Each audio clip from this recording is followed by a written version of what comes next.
Stephen, I'd like to start by asking you to characterize yourself historically in 1984. I mean, professionally, generationally, politically.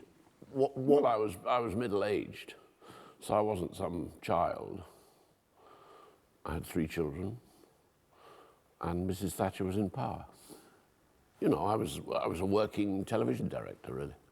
And why had you made that choice to be a television director? Because the British film industry in the 70s was particularly unfortunate.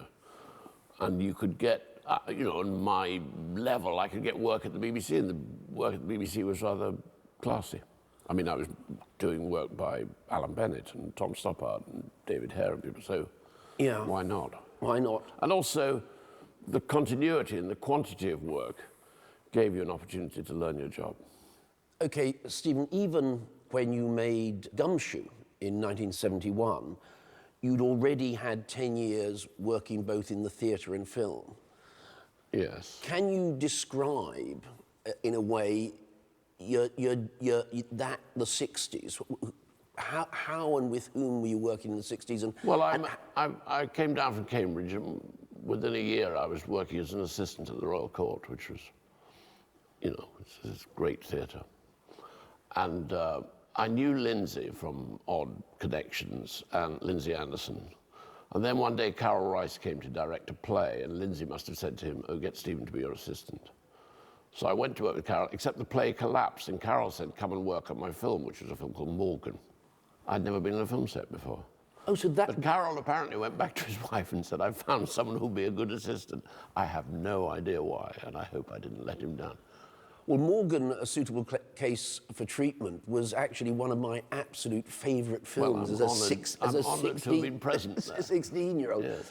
But Carol Rice is one of the major directors in England in the 60s. Lindsay Anderson is another, and you're the assistant on If. No, I can see I somehow stumbled into a golden position. And I think you could describe them in terms of the Royal Court, in terms of theatre. Well, in terms of theatre, but also in the cinema. They had been responsible for the change in the British cinema. The British cinema changed in the late 50s.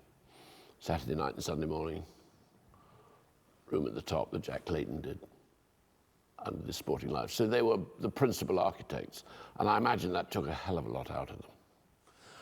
But that means you were raised within a kind of socially committed, realist, literary drama, and you then went into the BBC, which had exactly the same ethos. How would you define yourself in relation to that tradition? Because that's the tradition you come out of. Well, it was, you know, you were working with these very, very clever people. I can remember things in my life, like I can remember watching Room at the Top, which was the first time I'd ever seen a film about people. I think it's Sheffield rather than Nottingham, but it looked like my life. And of course, Saturday Night and Sunday Morning was where I lived, and indeed my brother is an extra in the film. So the connection between life and the cinema was very, very strong. If we take that Royal Court, Carol Rice, Lindsay Anderson tradition, and actually wider into the BBC, there's a strong feeling that one was engaged in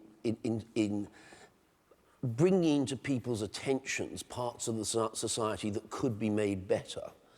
Well, that was, you know, that was all to do with the post-war consensus. And it coincided really with the emergence of Ken Loach, who was very, very brilliant when he was very young. So made these filmed these extraordinary accounts of British working class life. And was a very sort of charismatic figure. But in the BBC in the 70s, I mean, you must have had discussions in which you aligned yourself in relation to those kind of aims. When you say no, did you say no? I mean, no. No. Well, because I sneaked into the BBC somehow on Alan Bennett's back. Alan, who was the son of a butcher, therefore rather more working class than many of the people we admired so much, didn't write from that point of view. Indeed, didn't have a great deal of patience with that point of view. But Alan's, again, was brilliant and wrote with a sort of truthfulness and an accuracy, and one that I recognized. But I was always very aware that there's one of the early films I made that Alan wrote, the mother sings about Empire Day, and I thought, oh my goodness, this isn't politically very good. On the other hand, the quality of the writing, of course, was itself made it acceptable. And also Alan's working class credentials somehow outflanked everybody. It all sounds rather silly in retrospect, but no, so I was absolutely not, somehow I couldn't get into the, I was now, you know, I never made anything that Tony Garnett produced. I couldn't get into that gang. But nonetheless, Laundrette does seem to me to be part of that tradition. Well, it is, but in a much more sort of anarchic way, isn't it? All the, you know, the gayness and the way it's shot and things was in a much more freer style.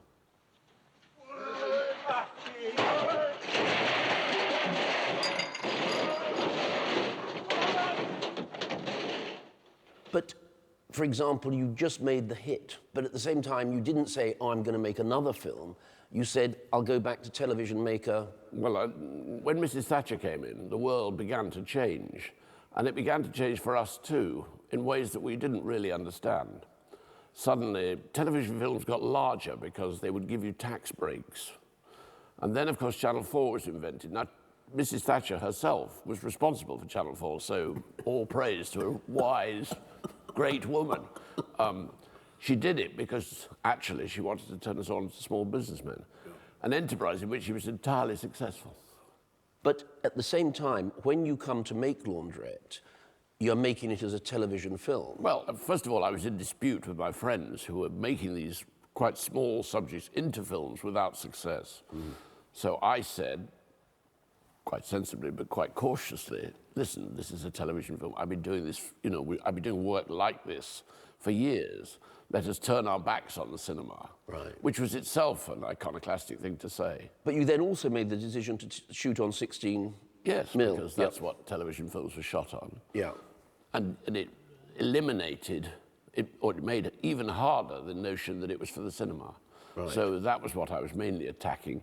I was always very, very nervous about taking projects that on the surface were unsuitable into the cinema. Right, right. Because my friends had suffered so, I mean, quite selfishly, because my friends had suffered so much from that.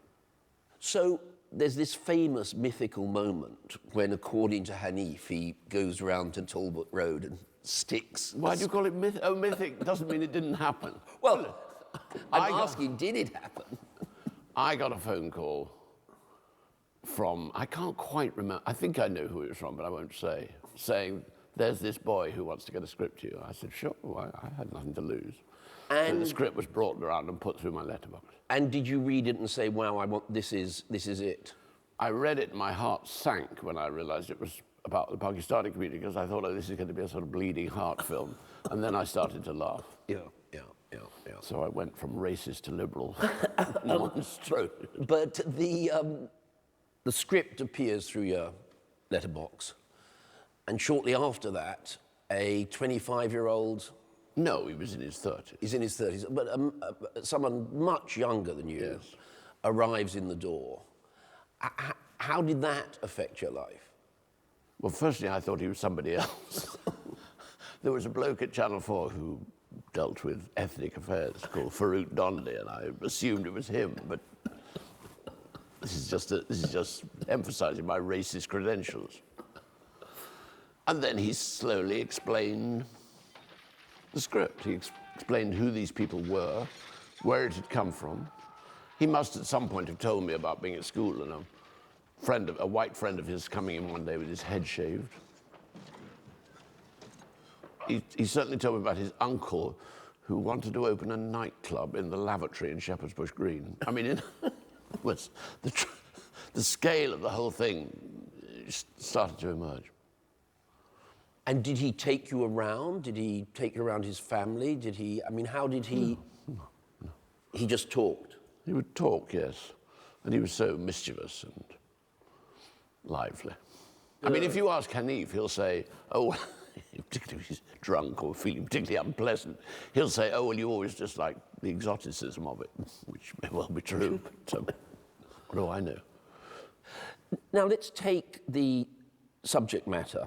You were not unusual in opening a script about a Pakistani and thinking, oh, this is going to be a, one of those, because I think I'm right in saying that almost without exception, any film set with black or brown characters had been about police oppression, Sort of. racism, etc. This really was the first script that wasn't, I mean, all of those things were in it, but it wasn't about And that. I remember a gay boy in Brixton saying, thank you for the film. And I said, why? He said, because you don't show us to be mad and we don't end up dead. Or I said, oh dear, I'm making prick up your ears next. Shall I leave the deaths out? He said, oh no.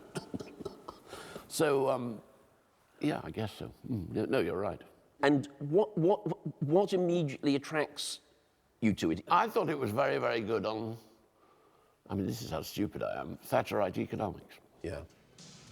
Somehow it did all fit into that Thatcherite moment where money, I mean, the city is deregulated and suddenly money's just flowing through the streets. Well, and the idea of immigrants making money out of drugs and out of laundrettes and somehow inverting the Thatcherite norms.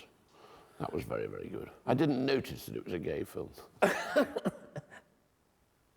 From script to film, I'm told that a lot of the script was cut out and that the film was edited down from a much longer version. I don't think so. I mean, I think we tried to rewrite it and the designer said, why, this was really good before, why are you trying to spoil it? I don't think, I mean, I don't remember. Hanif says, I said, make it dirtier, which rather startled him.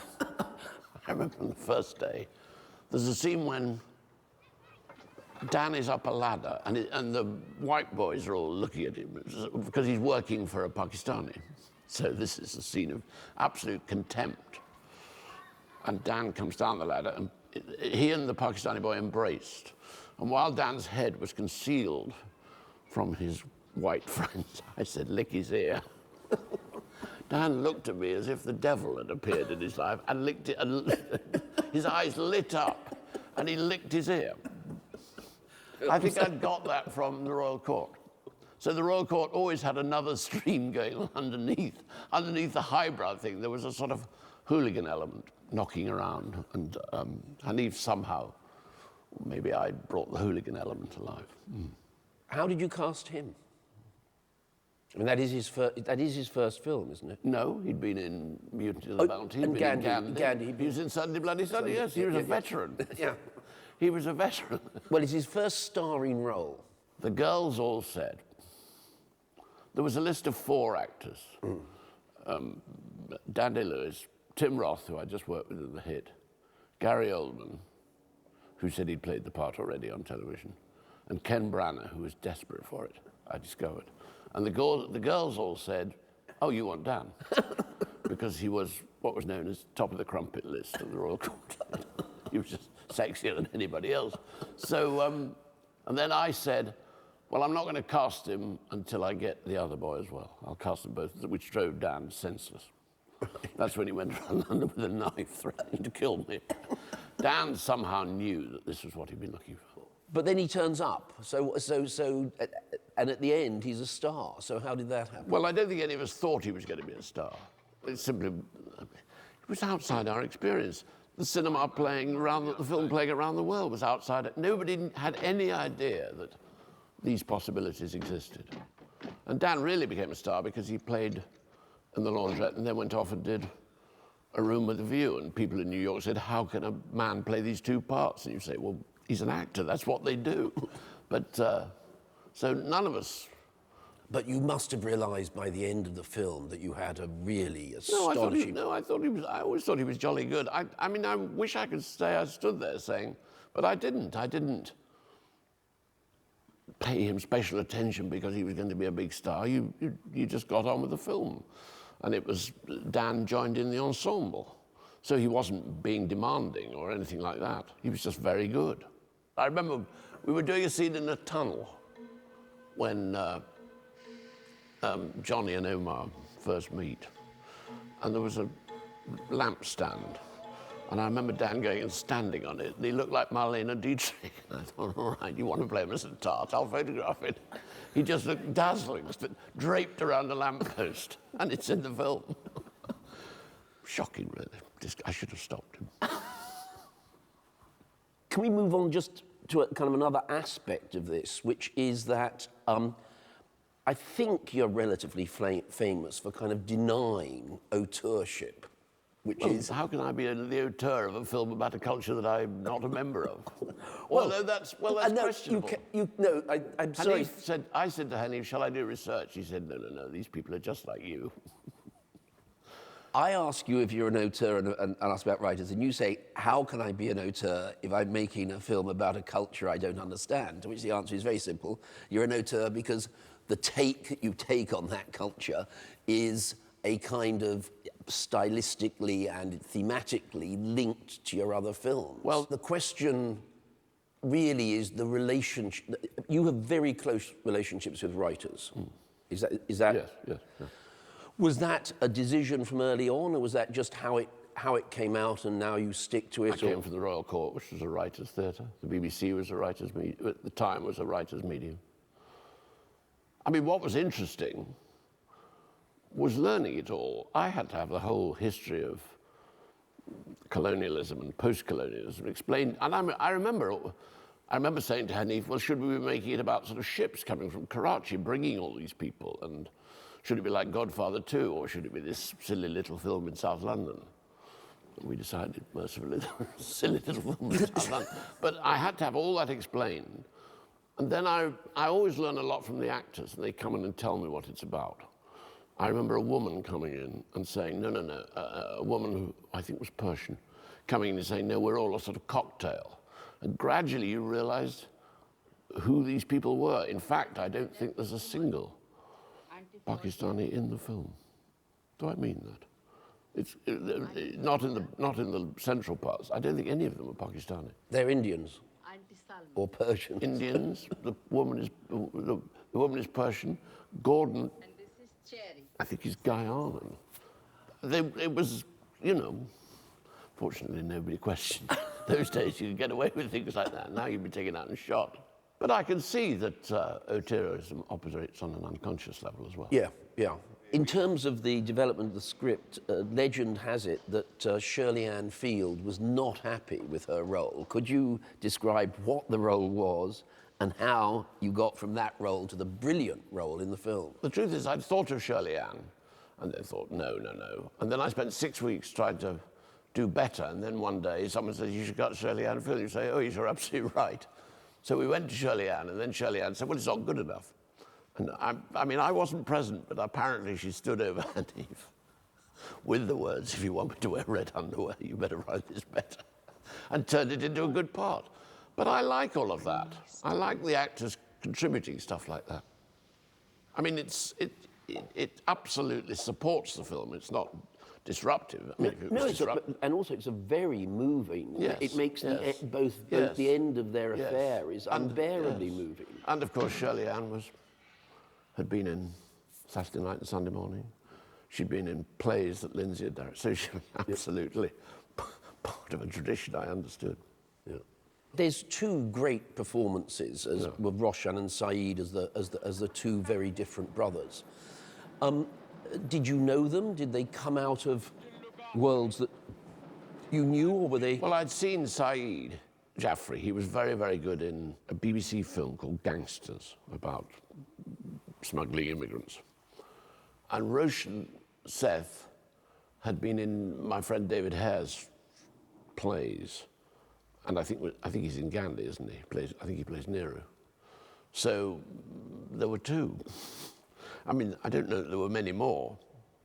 There was the man with the beard. He's a wonderful actor. And there were two boys that I saw for Gordon, for Omar. Right. So there wasn't thousands. In fact, there was enough actors to make the film, extremely good actors to make the film. I remember Saeed one day. Saeed had played in Passage to India on Broadway.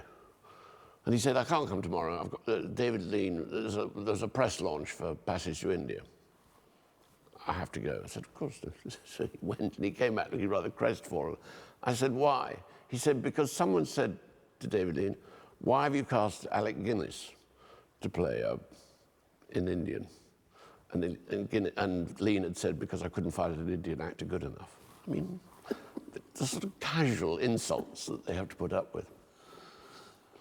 And Passage to India was playing. The first time we ever screened the film was at BAFTA. And Passage to India was showing in the main cinema. And we were in some small little cinema previewing the film. And I kept saying, go and get the projectionist to mix up the reels, see if they notice. Laundrette is kind of a really huge moment in British cinema history, Yeah. partly because it brings you out of television into the cinema, partly because it reveals Hanif Kureishi as one of the most interesting writers of our time, but partly also because it's the launch film for the most successful British production company ever, Working Title. Could you describe to us what your early relationship with a Working Title? I was asked to do a video of a pop group. And I said to my agent, I don't know how you do that. And she said, well, there's this boy who looked after Nick Rogue. So Tim appeared in my life. And I did the video, and I doubt it was terribly good. But at some point, and then I think I did another one, but at some point, the script of The Laundrette arrived, and I gave it to Tim, saying, you better produce this. I mean, that's a very risky decision, isn't it, Stephen? Tim was what age? Tim was 25. Tim says he was 24, but perhaps he was lying. I don't know.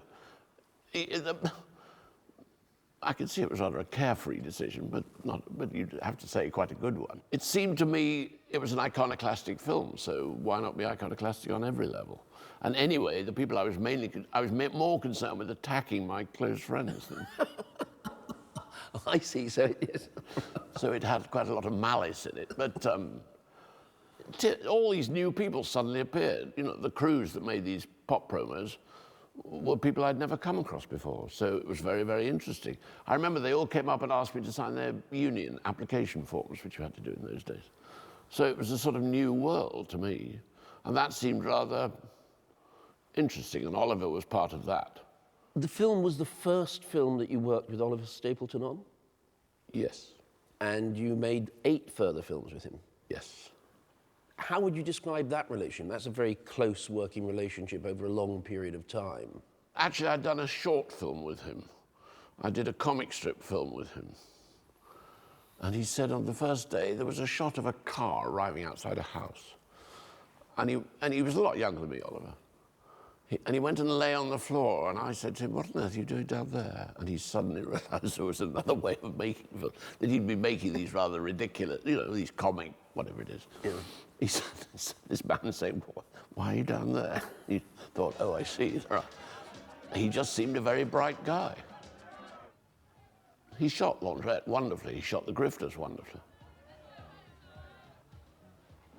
But I've also heard you complain about cinematographers as the people who persecute. Well, they're tyrannical bastards, if that's what you mean. Yes. You work with Chris Menges. Let's put the camera... Chris would be coming up to you in the middle of a take saying, oh, it's much better from over here. He's also brilliant. But do you think of the relationship with a cinematographer as collaborative, or...? Nowadays, it's entirely submissive on my part. Cameramen are so clever. I mean, they're also generous and they have good qualities as well as dodgy ones. They're so clever, so you redefine it slightly. I mean, I've spent my life working with very, very clever cameramen, and always think I've been taught by clever cameramen, including Chris, well, Oliver. It was different on The Laundrette. Suddenly I was the oldest person on the crew. I'd never been the oldest person before. How was the film shot in production terms? I mean, did you have a very rigid schedule and you knew exactly what you were doing, or was there quite a lot of fluidity in how you actually shot? Well, we shot it in 6 weeks. We just got on with it. You know, what I learned at the BBC was they would leave you alone. You had 21 days, and that was the end of it. So already I had slightly more time. But you couldn't, you know, if you wanted to do carefully designed shots, that possibility didn't exist. But you so did... you became very, very good at, oh, look, I remember once on a film, I think it was on The Snapper, and we were doing a scene of a picnic, and there was thick fog. And the actor said, what happens now? I said, well, if the fog lifts, it's a picnic on a nice day, and if it doesn't lift, it's counterpoint. What do you want me to do? We had to film it that day, there was thick fog. I mean, you'd simply adapt to the circumstances. But no carefully designed shots, but you had a crane one day. How did you have a crane? Well, you order a crane. At the BBC, we would always order a crane for one day just to sort of play with it and practice on it. And there was one day, and I came back after lunch and said, what's that crane doing here?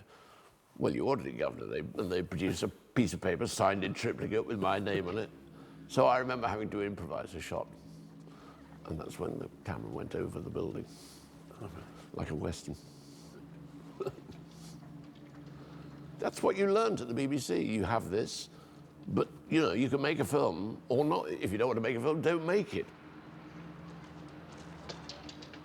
I always think that in some ways, filmmaking is about really radical contingency. I mean, The Weather is the best example of that. There's a wonderful, at the end of the Truffaut film that he made here, the one about Fahrenheit. 451. Fahrenheit. There's a scene in the snow, and people described how they arrived that morning and said to Truffaut, well, we better go home now. And Truffaut said, why? It's absolutely wonderful. And I did that on Philomena when it froze. And I said, now I know how to end the film, because God or the weather or whatever it was had shifted and given you something to photograph. Yeah. How much of the script dictated what we see on the screen, and how much were you, as it were, improvising on the set? I mean, it wasn't at all improvised. Well, okay, can I take the thing the single shot which seems to be the most brilliant, which is the boys flicking water on each other at the end? Was that written? I think that was improvised. That's really all to do with Ford, isn't it? It's the end shot of the searchers. And the door closes. We had a lot of trouble with the ending. I said you had to have a happy ending because you become so involved with these boys. But of course, you know, the film it contains so much tragedy and drug dealing and things. I mean, you know, it's outrageous to have a happy ending. Anyway, and then we found it in the last few seconds. Right. And I do remember myself at the first screenings at Edinburgh, and immediately people were saying this must go into the cinema, but you were the last to be converted, weren't you? Yeah, well, two people. I was one of the two last. The other last person was the woman who eventually took it into the cinema, a woman called Romaine Hart. She said, well, I'll give you a week. Yeah. You'll get a week out of the laundrette. Yeah. And then she read the review of Derek Malcolm wrote saying, this is groundbreaking. Yeah. And said, and then it played for several months. Yeah. It was incremental, which turned out to be, of course, extremely sensible. My Beautiful Laundrette kind of catapulted you into the public eye. I mean, people who knew about the cinema and television knew who you were, but now suddenly you were a figure.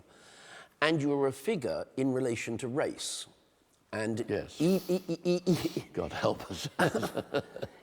Even though you'd made this film from this kind of anarchic point of view, it was immediately taken up from a less anarchic point of view as a major breakthrough in the representation of immigrant communities. How did you feel about that? Well, I probably wasn't terribly aware of it, but I can see it. I mean, I could see the fraudulence of the whole thing. The truth is, when I thought it was Hamlet. I just thought it was a boy rebelling against his father or his parents' generation. So I didn't quite realize there was this subtext. What I the gay stuff all came from working at the court in the 60s. So I'd seen that with my own eyes.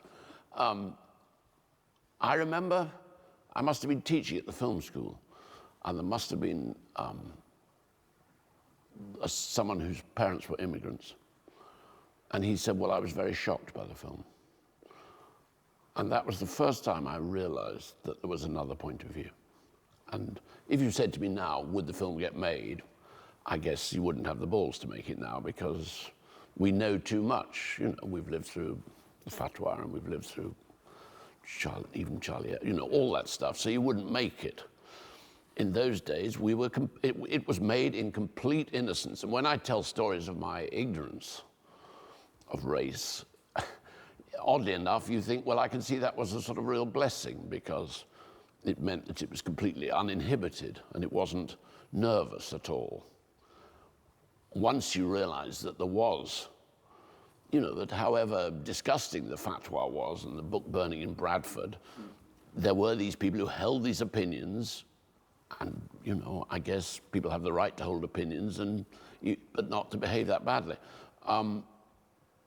You immediately start to censor yourself. So fortunately, it came at a time when I didn't know enough to censor myself.